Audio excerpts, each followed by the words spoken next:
What's up, everybody? It is me, Nori. For today's reaction, we're out to the top 8 new games of May 2022, which is basically this month. Alright, let's go ahead and react to these games.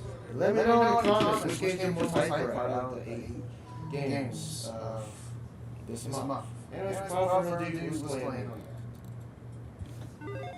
May is upon us, and that means a bunch of new games are upon us. Hi folks, it's Falcon, and today on Game Ranks, the top 8 new games of May 2022. Starting off with number 8, it's Trek to Yomi. Now this is a I already played this. you don't see a lot of black and white games. I'm finishing it. We're getting that for a very specific reason. This is a samurai game that's intended to be presented very cinematically. And in a lot of ways, it reminds me of kind of what I thought 3D video games would look like before we really saw 3D video games. Like, it's a hack and slash adventure, kind of 2.5D, but sometimes 3D stylized experience. And it looks like it's probably just a massive amount of fun. But further than that, I kind of like the idea that this kind of 3D, this cinematic, kind of fixed camera, stylistic, visual-oriented type of gameplay is getting some attention, because it's a game that a lot of people are talking about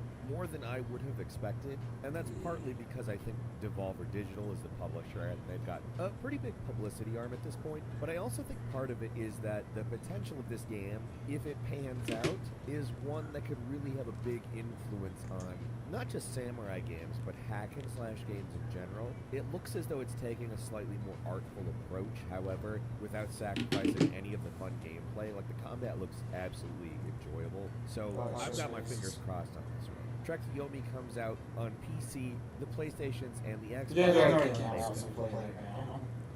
At number 7 is My Time at Sandrock, which comes to us from the developers of My Time at Portia, Bethia Games. To sort of continue that series. Now, Portia was looked at as sort of an alternative to Stardew Valley, which was 3D, added a little bit more in the way of combat mechanics, etc., and is regarded to be a pretty good game. My Time at Sandrock is a sort of desert version of this. In some ways, it feels like it takes on the character of a Wild West city builder, except for there's so much more to it. It also clearly retains the Ghibli-inspired aesthetic of the first, but expands on that as well. These games are fun because they take place 300 years after an apocalypse where modern technology is basically destroyed, and it feels a lot like a sort of self-aware industrial revolution action-adventure farm city sim, at least from how it looks to me. I think it looks like a tremendously fun game. The other one is a lot of fun, although I will say my experience with it is a little limited.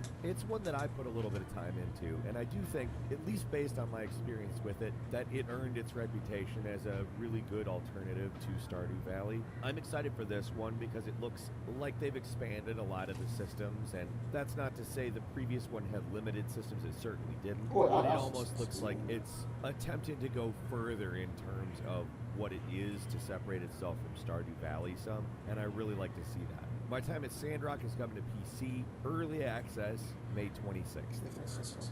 And number 6 is Warhammer 40k Chaos Gate Demon Hunters, a reboot of 1998's Warhammer 40k Chaos Gate. The whole point of this one is that there is a plague that is going to be unleashed unless you find it, purge it, and stop the plan in what they're calling a cinematic, story-driven, fast-paced, turn-based tactical RPG. Now, beyond what you'll be doing in your turn-based tactical activities, you have a base of operations, you'll have to be building new facilities and upgrading on. There's a research component to this game, and it's another game where the choices that you make are going to have large effects on the actual world. Some planets will actually end up falling to the plague, depending on your choices.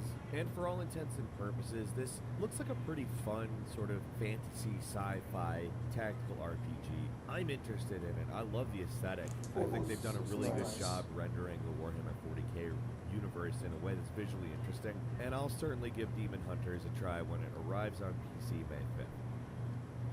And number 5 is Salt and Sacrifice, a follow-up to a 5-year-old game called Salt and Sanctuary, developed by Sky Studios, a game that essentially works to adapt the Souls formula to a 2D. The original's exclusively by a certain cult that refines the combat of the original, which is a little more simple than the 3D Dark Souls type games. You can definitely see the type of Bloodborne influence on it, although I'd even characterize the combat as a little simpler than that. Given the updates in a lot of games that we've seen over the last couple of years, they've also added a grappling hook, which is usually a mechanic that works better in 2D. So between that and the otherwise great and probably tighter combat built on the originals, Salt and Sacrifice should shape up to be a pretty darn good side-scrolling action RPG. It's coming May 10th to PS4, PS5, and PC.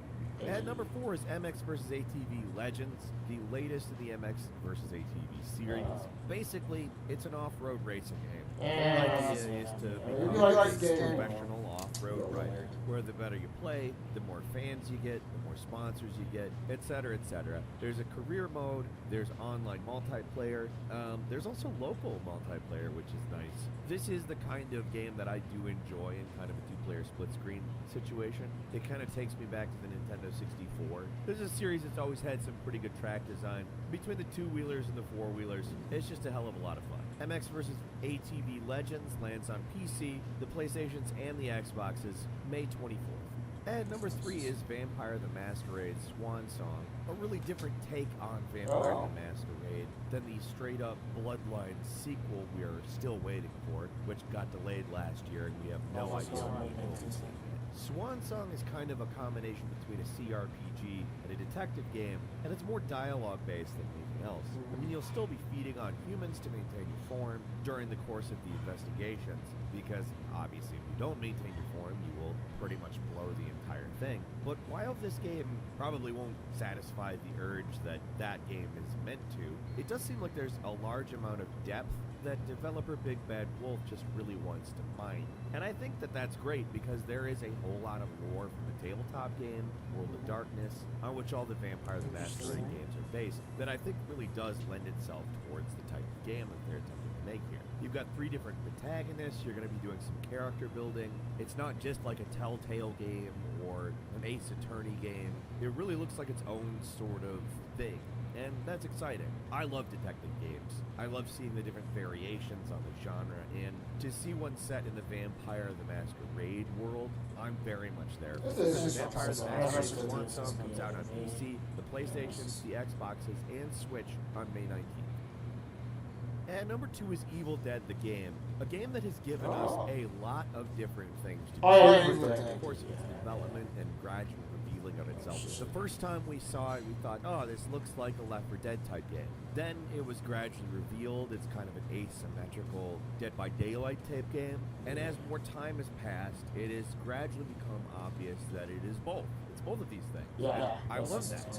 That's actually exactly what it should be. Not only do you get the opportunity to do co-op modes and engage in different maps with big battles, there's also PvPvE modes. There's the ability to play as a Condrian demon and basically set up all of the problems and traps and pitfalls and entanglements that players will get into on the map. In all seriousness, this is a game with a ton of potential. I think that the way that they've shown it to us too has been really good because it's made us think about all of the different types of stuff that the various things they've shown us evoke. So we kind of know this is going to be a varied gameplay experience, and that's frankly exactly what I want out of it. Part of the problem of Dead by Daylight was that sometimes it could feel a little repetitive, and it looks like they're attempting to build beyond that model and give us something that works for a single-player experience, works as a co-op experience, works as a competitive experience, and I like the sound of that. If this pans out, this is going to be, I think, the thing that really accomplishes what this developer has been trying to do for so long, and I'm really excited to play Evil Dead the game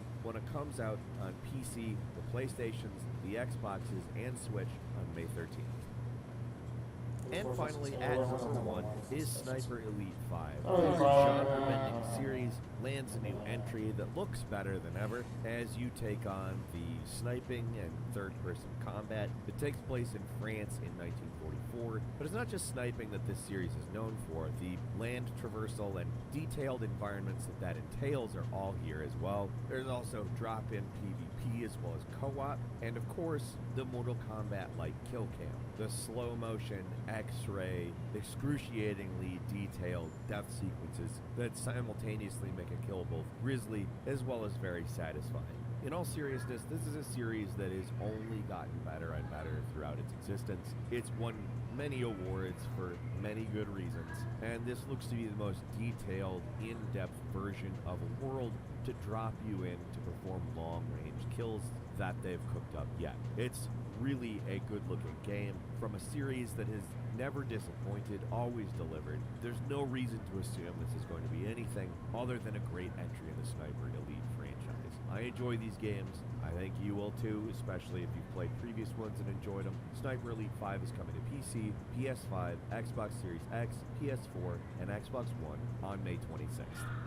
Couple of bonus games for you. Deliverance to the Moon First, a kind of science fiction thriller adventure puzzle mishmash that tells an interesting story and some seemingly abandoned facilities on the moon, hoping to find a resource to end an energy crisis on Earth. Now, this game's a couple years old. It came out first on Windows back in 2018, came to PS4 and Xbox One back in 2020. We'll be seeing a next-gen port here on May 19th on both the PlayStation 5 and Xbox Series. Finally, it's Green Hell VR, a port of the survival game Green Hell from Incuvo, people who have done very good VR ports of various other games, introducing a lot of good motion controls to games that were otherwise not designed for motion controls, and we have every reason to assume that's exactly what the case is going to be here. Green Hell is, of course, a great survival game. Green Hell VR is launching on Steam VR, not sure exactly of the date, but sometime during the month.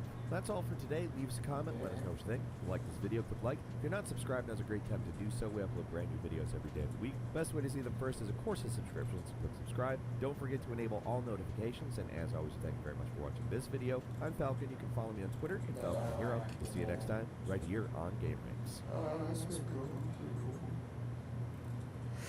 Alright, those are the games. I know there's a two bonus one. This is my first time reacting to this video.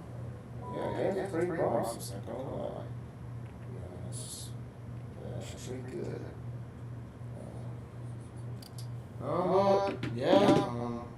Right now, much react, so we're gonna react to. Okay, so yeah, that's it for today's reaction. And for tomorrow, I'll take a day off for reacting my YouTube channel and my main channel. So yeah, I'll see you guys on Monday.